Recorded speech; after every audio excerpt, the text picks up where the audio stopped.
बहुत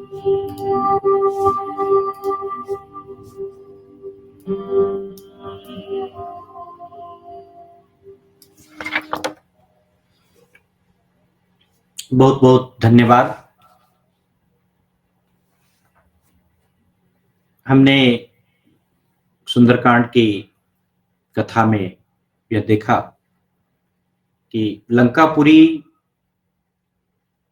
पर विजय पाना वह देवताओं के लिए भी, असुरों के लिए भी, सबके लिए बहुत ही दुर्गम था।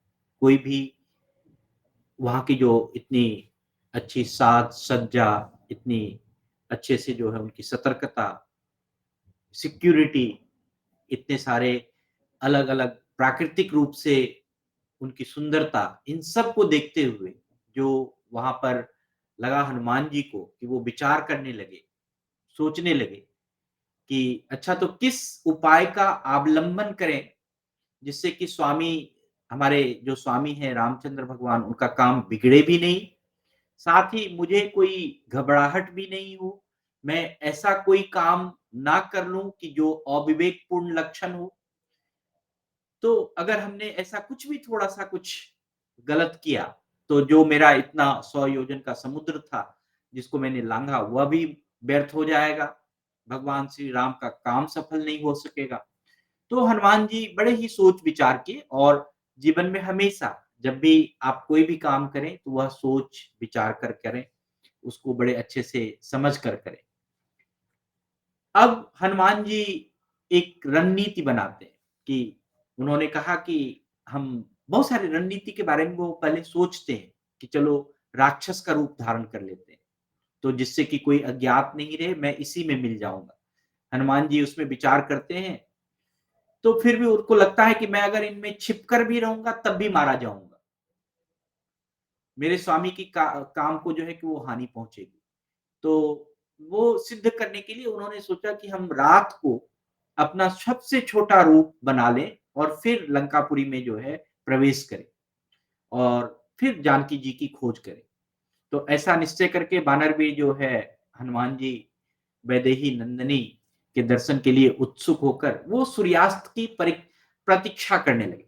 जीवन में प्रतीक्षा भी बहुत महत्वपूर्ण है।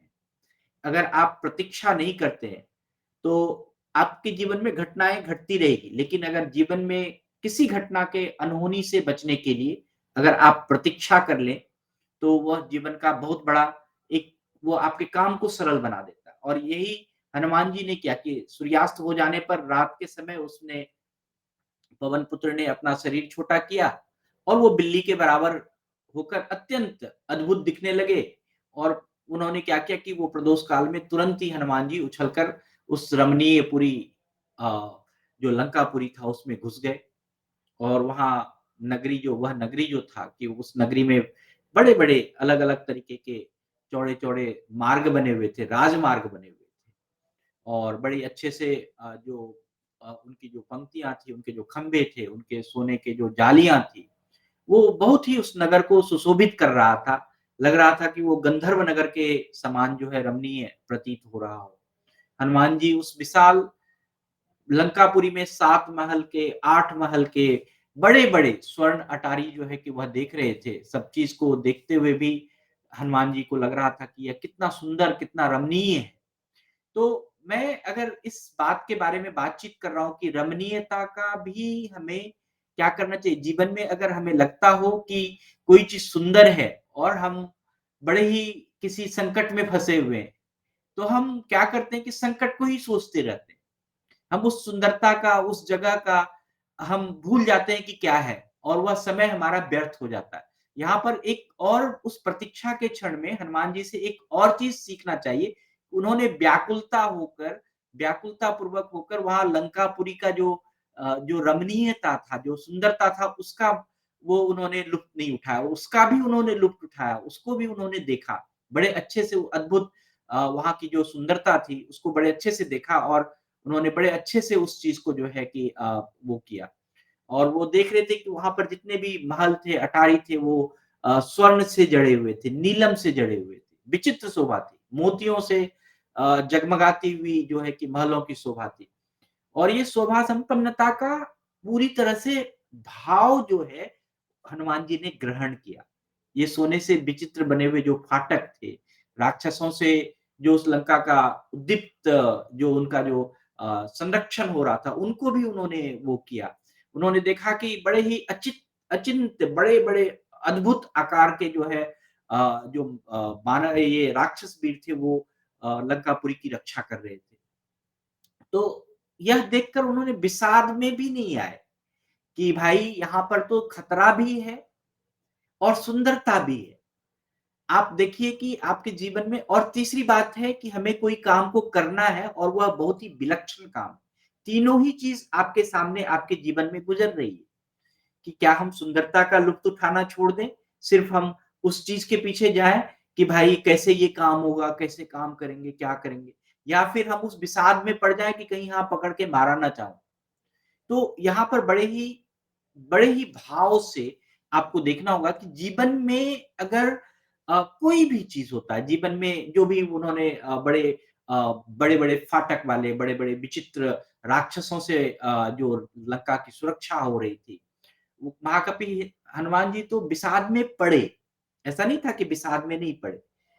लेकिन उनके मन में एक ही चीज़ था कि हमें जानकी जी का दर्शन करना, बड़ी उत्कंठा थी उनकी। इसीलिए उनके मन में उत्साह कभी कम नहीं हुआ। तो जीवन में जब भी विषाद हो आपको, जब भी लगे कि हम कहीं फँस गए, यानी आपकी जो अपूर्ण इच्छा है या निराशा का प्रभाव जो है, आपको मानसिक दुविधा में ले आए और ये मानसिक दुविधा में आना लाज़मी है। आप कोई नहीं बचा, यहाँ हनुमान जी भी जब नहीं बचे, तो हम सभी के जीवन में ये विषाद तो होता ही है, मानसिक दुविधाएँ तो होती है। लेकिन इसका जो प्रभाव है, अगर व्यक्ति उसको हताशा से, कुंठा से लगे कि अब कुछ नहीं होगा, ऐसा करे तो फिर वो विषाद बढ़ता जाता है। और उस विषाद के बढ़ने के लिए जो बचने के लिए उस विषाद से हमें बचना चाहिए, उसके लिए हमें अवलंबन लेना चाहिए, यानी सहारा लेना चाहिए, कोई चीज़ का आधार बनाना चाहिए। और वह सहारा आपको क्या है कि यहाँ पर हनुमान जी के पास देखिए तो वह सहारा है उनका लक्ष्य, कि हमें जो है जगत नंदिनी सीता जी से मिलना है, हमें भगवान राम का जो काम है उसको करना, वो अवलंबन है, उसको उस लक्ष्य को उन्होंने पकड़ कर रखा है। अगर जीवन में अवलंबन नहीं हो, तो विषाद जो है कभी-कभी आपके जीवन में भयावह मानसिक बीमारी बन सकती है, बदल सकती है। बहुत लोग ऐसे ही मानसिक बीमारी के शिकार हो जाते हैं क्योंकि उनके जीवन में कोई लक्ष्य नहीं होता।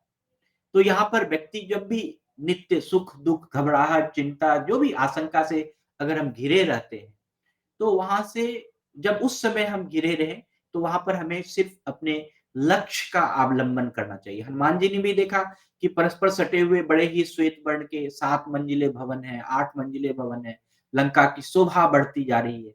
बहुमूल्य जो है कि जम्बूनाद नामक जो है कि सुवर्ण जालियाँ जो है कि वहाँ पर लगी हुई है। जितने भी वहाँ पर देखो कि घर को हर बंधन बार से सजाया गया। ये सब जो भयंकर बलशाली निशाचर जो है वहाँ की अच्छी तरह से रक्षा कर रहे हैं। रावण के बाहुबल से सभी चीज़ सुरक्षित है। यश रावण की जो ख्याति है वह दूर-दूर तक फैली हुई है। लंकापुरी में यह हनुमान जी यह सब चीज़ को सोचते हुए तब प्रवेश किया और उस समय क्या हुआ कि जब आप बड़े ही कॉन्फिडेंटली, बड़े ही हर्षित भाव में, बड़े ही सुगम्य भाव में हर चीज़ को, विषाद को, सतर्कता को, हर चीज़ को भाँपते हुए आप अगर कहीं प्रवेश कर रहे हैं तो क्या होगा? आप देखिए कि जब हनुमान जी ने इतने बड़े भाव के साथ हर चीज़ को भाँपते हुए जब लंकापुरी में प्रवेश किया, तो वहाँ पर जो भी तारागण थे आकाश में जो भी सहस्त्र किरण वाले जो चंद्रदेव थे, हनुमान जी की सहायता करने लगे और वो समस्त लोकों में जो चाँदनी था, वो लगा कि एकदम चंदोबा की तरह जो है कि चाँदनी जो है कि उन्होंने पूरी तरह से फैलाकर हनुमान जी का स्वागत किया। आप देखेंगे कि जो बानरवीर वहाँ पर बड़े अच्छे से जो है कि आप वहाँ जो भी लोग थे, जो भी ईश्वर देख रहे थे, जो भी देवतागण ऊपर से देख रहे थे कि बानरवीर कैसे उस लंकापुरी में प्रवेश कर रहे हैं। सबने जो है उनका उत्साह वर्धन किया और सबने उनको जो है कि बड़े अच्छे से उनका जो है कि हौसला अफ़ज़ाई की। तो इससे क्या हुआ कि हौसला अफ़ज़ाई करने से हनुमान जी को लगा कि मानो कि वो किसी समुद्र में हंस की तरह तैरते हुए आगे बढ़ते जा रहे हैं। तो जब भी हमारे जीवन में ऐसा लगे कि आप जब भी वर्तमान की अगर शोभा में नहीं जीते हैं, वर्तमान के अगर जो भी सुंदरता है, अगर उसमें नहीं जीते हैं और विषाद में जीते हैं, ये दोनों आपके पास दोनों ही अ ऑप्शन है कि आप किसमें जीना चाहते हैं। अगर जीवन में ऐसी कोई दुर्लभ क्षण आए, तो आपको देखना होगा कि हमें क्या चीज़ चाहिए? क्या हम ये जो शोभा है इसको छोड़ दें? क्या हम विषाद के पीछे लग जाएँ? तो आपके अंदर का जो मनोबल है, उसको प्रकाशित करना और उसको प्रकाशित आपका विषाद नहीं करेगा, वो सुंदरता ही, शोभा ही, जो आस-पास की घटना है, जो आप वर्तमान में जो चीज़ आप देख रहे हैं, वही आपके मनोबल को प्रकाशित करता है। आपका विषाद आपके मनोबल को प्रकाशित नहीं करता।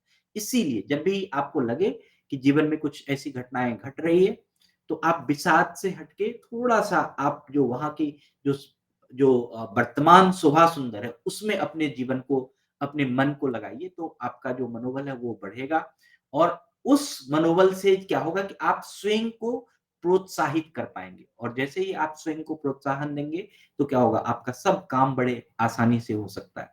तो ये मैं आपको यहाँ तक जो है कि हनुमान जी का के बारे में सुंदरकांड का ये जो है कि दूसरा सर्ग जो है कि मैंने आपको बताया और हम लोग अब आगे बात करेंगे कि लंकापुरी का जो अवलोकन करके हनुमान जी का जो कैसे वो विस्मित हो गए, कैसे वो हर्षित हो गए और प्रवेश करते समय उनको एक निशाचरी लंका नाम की जो एक राक्षसी ने रोका और उन्होंने रोका तो उसको कैसे उन्होंने मारा और कैसे फिर वो आगे अनुमति से जो है कि वो लंकापुरी में प्रवेश किए। तो इन सब बातों को हर बात से पूरे सुंदरकांड के हर एक चौपाई से, हर एक श्लोक से बहुत कुछ सीखने के लिए मिलता है हमें जीवन में। तो आज के लिए इतना ही। बहुत-बहुत धन्यवाद। बहुत-बहुत आभार। सर